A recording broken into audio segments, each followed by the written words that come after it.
नमस्कार, मैं विनोद विप्लव great legend channel में आपका स्वागत है। आज बात करेंगे भारतीय फिल्म संगीत के एक बहुत ही सुपर हिट गाने के बारे में बात करेंगे।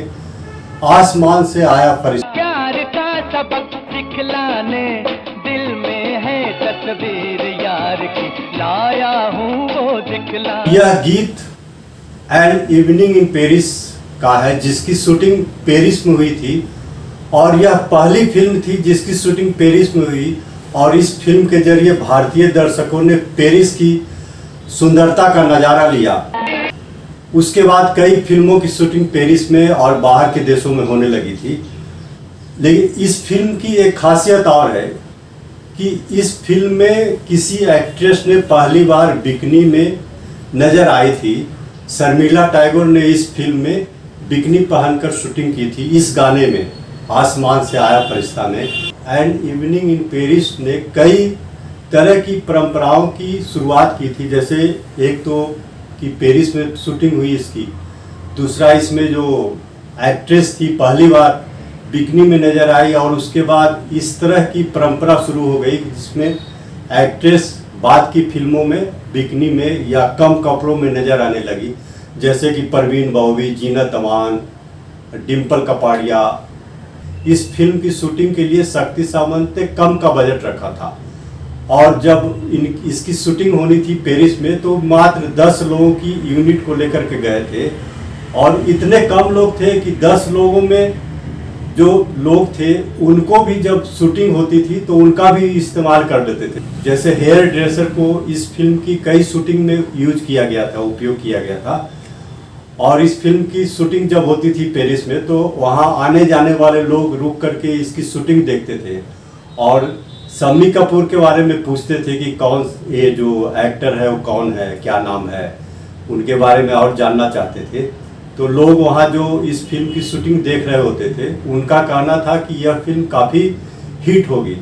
यह फिल्म एक तरह से काफ़ी सफल नहीं रही, मतलब और जब शक्ति सामंत ने बाद में कहा कि इस फिल्म के सफल नहीं होने का एक कारण यह है कि शम्मी कपूर इसमें मोटे नज़र आ रहे हैं। मतलब उसी फिल्म में आप देखें तो शम्मी कपूर का वजन बढ़ा हुआ नज़र आएगा, और इसके बाद और भी फिल्मों में उनका वजन बढ़ा हुआ नज़र आ रहा था। उनका क्रेज इसी फिल्म से घटने लगा था। अब बात करते हैं आसमान से आया फरिश्ता गाने की शूटिंग के बारे में। तो इस गाने की जो शूटिंग हुई उसमें शम्मी कपूर को हेलीकॉप्टर से लटकते हुए आना था और यह गीत गाते हुए कि आसमान से आया फरिश्ता। बल्कि ये जो पूरा कंसेप्ट था वो शम्मी कपूर ने ही दिया था कि इस गाने में ऐसा हो कि हीरो जो है आसमान से आए। तो इसके लिए इंतजाम किया गया कि हेलीकॉप्टर पर शम्मी कपूर लटकते हुए आए और इस गाने को गाते हुए आए। लेकिन उसके साथ दिक्कत ये थी कि चूंकि हेलीकॉप्टर बहुत ऊंचाई में था और साथ में उसकी गड़गड़ाहट की आवाज़ थी, उसके कारण जो गाने बजाए जा रहे थे उसकी आवाज़ वहाँ तक पहुँच नहीं रही थी शम्मी कपूर तक। तो उनको लिपसिंग में दिक्कत हो रही थी। तो इसका समाधान यह खोजा गया कि शक्ति सामंत ने खुद उस गाने को सुन करके उसकी लिपसिंग की और उसकी नकल शम्मी कपूर ने की। तब जाकर के इस गाने के साथ लिपसिंग का मैचिंग हो पाया।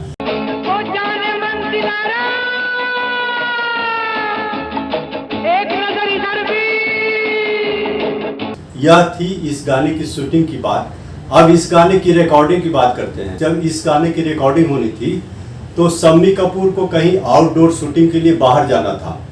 तो उन्होंने शक्ति सामंत को कहा था कि जब तक मैं नहीं आऊँ तब तक इस गाने की रिकॉर्डिंग नहीं होगी, क्योंकि मैं उस गाने की जब रिकॉर्डिंग होगी तो मैं उस समय ज़रूर रहूँगा।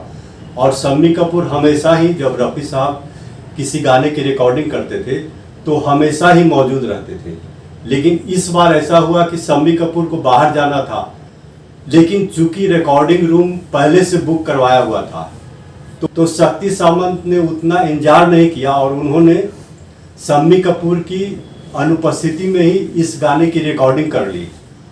अब जब शम्मी कपूर आए तो उनको पता चला कि इसकी रिकॉर्डिंग हो गई तो काफ़ी नाराज हुए। शम्मी कपूर ने शक्ति सामंत को भला बुरा कहा कि ऐसा क्या, मतलब मैंने जब कहा था कि मेरी अनुपस्थिति में रिकॉर्डिंग नहीं करनी है लेकिन आपने कर ली। तो शक्ति सामंत ने उनको समझाया कि उन्होंने कहा कि पहले आप इस गाने को एक बार सुन तो लें, उसके बाद आप कहें कि अगर आपको कोई इसमें कमी नज़र आएगी तो इसकी दोबारा हम रिकॉर्डिंग कर लेंगे। तो शम्मी कपूर ने जब इस गाने को सुना तो बिल्कुल एक्यूरेट, मतलब कहीं ऐसी जगह, एक भी ऐसी जगह नहीं मिली कि जहां उन्हें कोई नुक्स या कोई कमी नज़र आई। और उनको सबसे ज़्यादा आश्चर्य इस पे हुआ कि मतलब इस गाने को जैसा सोच रहे थे वैसा ही रफ़ी साहब ने उसको गाया। तो उनको आश्चर्य हुआ, उन्होंने पूछा कि आखिर ऐसा हुआ कैसे कि मेरी अनुपस्थिति में रफ़ी साहब ने इस तरह से गाया कि लगता है कि मैं ही गा रहा हूँ। तो शक्ति सामंत ने कहा कि रफ़ी साहब ने जब रिकॉर्डिंग होनी थी तो उन्होंने पूछा कि किस पर इस गाने की शूटिंग होगी, तो बताया कि शम्मी कपूर पर शूटिंग होगी। तो उन्होंने कहा तो क्या कोई बड़ी बात नहीं है, वो तो मुझे पता है कि किस समय किस लाइन पर वह किस तरह से हाथ फेंकेगा, किस तरह से पैर फेंकेगा, किस तरह से सिर झटकेगा। तो रफ़ी साहब ने उसी तरह से उस गाने की रिकॉर्डिंग कर दी। तो शम्मी कपूर को बड़ा आश्चर्य हुआ और फिर रफ़ी साहब से जाकर के मिले और उनके गले लग गए। आसमान से आया फरिश्ता प्यार का सबक सिखलाने। यह थी रफ़ी साहब की गायकी का एक नमूना कि किस तरह से वह जिस एक्टर के लिए गीत होता था बिल्कुल उसी तरह से उस गीत को गाते थे और ऐसा लगता था कि उस एक्टर ने खुद ही उस गीत को गाया है।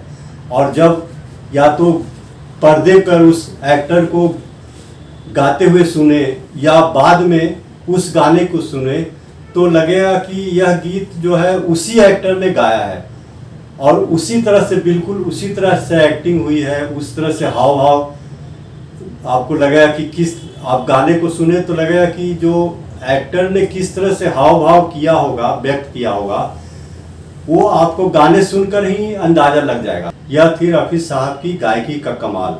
अगले वीडियो में और किसी गीत के बारे में चर्चा करेंगे। तब तक के लिए धन्यवाद। अगर आपका कोई सुझाव हो, आपको कोई और इस गीत से जुड़ा हुआ कोई और किस्सा आपको मालूम हो, अगर आप किसी और गीत के बारे में कोई जानकारी देना चाहते हो तो ज़रूर कमेंट बॉक्स में लिख करके बताएं।